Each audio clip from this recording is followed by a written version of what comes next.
Hi, Mike Holmes, and welcome to our beautiful money pit in the beaches of Toronto. We bought this house in July of last year, 2012, so it's barely been a year, and we paid premium price for it because it was all renovated and great and our dream house.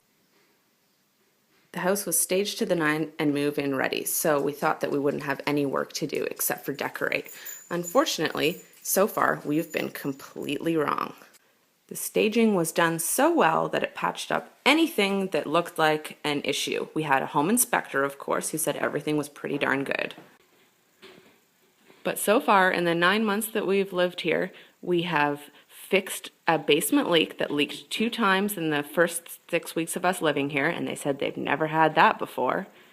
We've patched up, well, not patched up, we replaced an entire roof, so spent $4,000 on new shingling.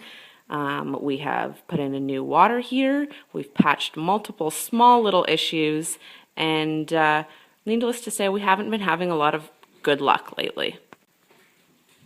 Then one night when we thought everything had passed, we were sitting here having dinner, and water began to trickle through our ceiling. We thought, no big deal, we've got a brand new roof, this has got to be a pretty small leak. We decided we'd paid $500 because that makes sense since I wasn't sure that the leak fix would actually work. Well, he fixed it, and 10 days later it rained again and the water came back. Since then, it's been the last 2 months. No one will return our call. We've called them and the phone number's out of business, and it looks like we got taken for a ride. No big deal, it was only $500. The problem is the leak's still there and it's getting worse. What I'm showing you right now is the bay window where the leak is coming through. That little piece of ceiling right up there is the only roof in the whole house that we didn't have replaced, and that seems to be our problem. So the new roofers who swindled us of $500, that's what they put up, some flashing. The issue is that it keeps coming back, this water. So now we've done our due diligence and had about 6 more contractors come out, roofers, siding people, etc. And our price range from estimates is now ranging from $350 up to $3,000.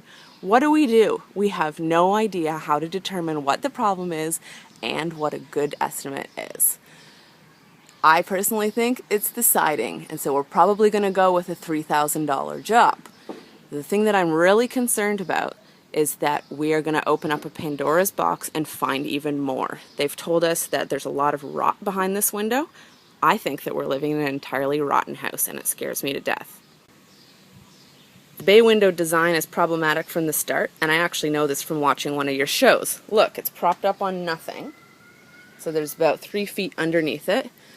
It's got a flat roof on the top with no way for the water to come off. The siding's all rotten down the windows and the sides, and for some reason they've designed it so it sticks out further at the bottom than at the top. I don't think it makes sense, and I know that you won't either.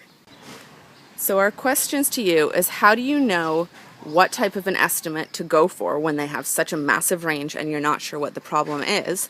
And we're looking for you to help us make it right by making this house finally something that we can live in and start enjoying.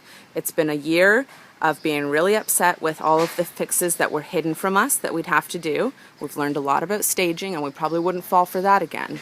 But we think that your viewers could learn a lot too. Not to fall for the staging, and also how to fix something when you're not sure exactly what the problem is.